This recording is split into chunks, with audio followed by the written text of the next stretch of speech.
Hey, you crazy cats! Welcome to Leaving Crazy Town, where we navigate the roller coaster of relationships, mental health, and personal transformation with humor as our trusty seatbelt. Hi, I'm Sarah, and with my buddy Finn, we're here to share our real stories, expert insights, practical tips to help you break free from codependency, reclaim your life, and find freedom. So whether you're wrestling with boundary issues, craving connections that won't ghost you, or just here for a front row seat to the wild ride of self-discovery, you've come to the right place. So buckle up, we're leaving Crazy Town.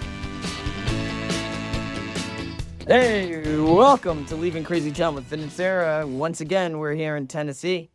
It's beautiful out. Beautiful. And once again, we have a guest, Amanda. Amanda's our guest. We're going to discuss Her difficulty with sticking to the facts. all of our difficulties. We love to live in Fantasyland, but the problem is, it gets us into trouble. Why do we live in Fantasyland? I don't know. Because we don't want to feel, we don't want to act, we don't want to do anything that makes us uncomfortable. Period at the end. All right. So Take it away. Take it away. Okay. So I'll interject while you think. Do. I got thrown because this is the Finn and Sarah show. And once again, chapter 13 in Co Crazy, written by Dr. Sarah Michelle. Not to be mistaken with Step 13. That'll be in another. Oh, we shouldn't say that another episode. Sticking to the facts. What are the facts? All right. Give us an example of kind of when we're in Fantasyland and then how we can get into reality by sticking to the facts and why it's helpful. Anybody? Anybody Oh, yeah. Example? All right. Got lots of examples. All right. They're not coming to mind right now, but I like when I think up I make up facts about what someone else is thinking or feeling. There's one. Okay. Yeah, I mean, usually this is where it really manifests. Okay, I'm going to lay this on you guys. When people start new relationships, very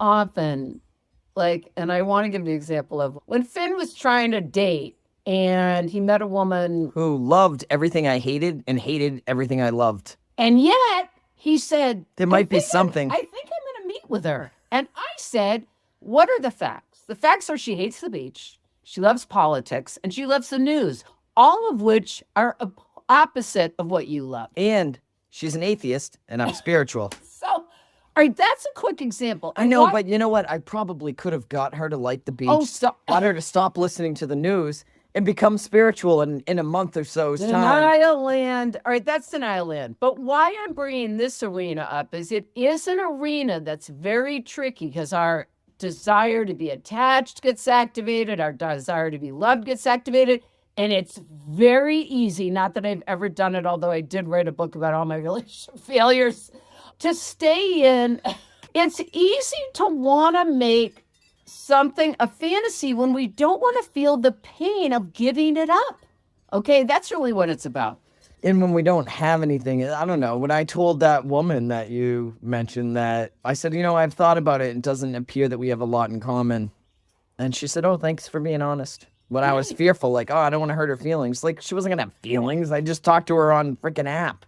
Right. She's going to have feelings about. It's the underlying fears of all kinds of things. Fears that someone's not going to like me, fears of what I'm going to feel, fears that the relationship will end. Oh, here's a real simple one. Go ahead. No, I can't go to lunch today. And then we spend all day thinking up all the stories as to why they can't go to lunch, what we did, how they feel about us, whatever. That's adding. And when the facts are, the person couldn't go to lunch. Exactly. And I just realized Amanda's the guest, and I don't think she said a word so far, so we're going to turn it over to Amanda. I think of a recent experience where I was responsible for training a fellow at work, and we really needed the help, so we really needed to get him trained, and I was the one tasked with training him. And I had a couple of months of co-crazy thinking and behavior because the fact was he probably wasn't going to stay in Tennessee. He had family and connections still in the previous state. Yeah. But instead of acknowledging the facts, I created a whole scenario where he was patriarchal. He was the enemy. Didn't like a female trainer. I created stories that his job performance, because he probably wasn't going to stay there. So he Right. wasn't giving the 110% that I Right. expected. That's probably all about you. And though. it was a reflection on me because I had trained him. So I had created all kinds of stories when the facts were he was trying it out and he probably wasn't going to stay. And Right, but think about this. This is so great He because probably couldn't stand you. He needed to get out of there. But what's so great about this is the stories often are created out of fear. If we look back and do a deeper dive into that situation, you might be thinking, he's not going to stay. Oh, crap. What am I going to do? So I'm going to make him wrong and make up stories about who he is to justify my anger at the fact that this guy might leave after I've trained him. You know what? That? Sorry. yes, or the fact if he leaves, I may have to go back to working 60 to 80 hours a week because I'm unable to set boundaries with my boss. Or You know what? Another form of crazy. The interesting. and another fact. That's the truth. All right, go ahead. Well, I was going to say the interesting thing about like living with people, working with people, relationships with people, there is a simple way to clarify some stuff. One, the simple staying to the facts, but also asking the person what's going on for them. And I've Directly. often been surprised Yes. that the story I created in my own head about it being about me has Yes. nothing to do with me. Yep. They'll say this is going on, they miss being home, or they're having a hard time in school or something, Yes. and it doesn't have anything to do with me. Absolutely. Absolutely. We make up a lot of stories, you guys. And Sarah, how about you? Do you have any stories that you've made up? We'd like to hear from you.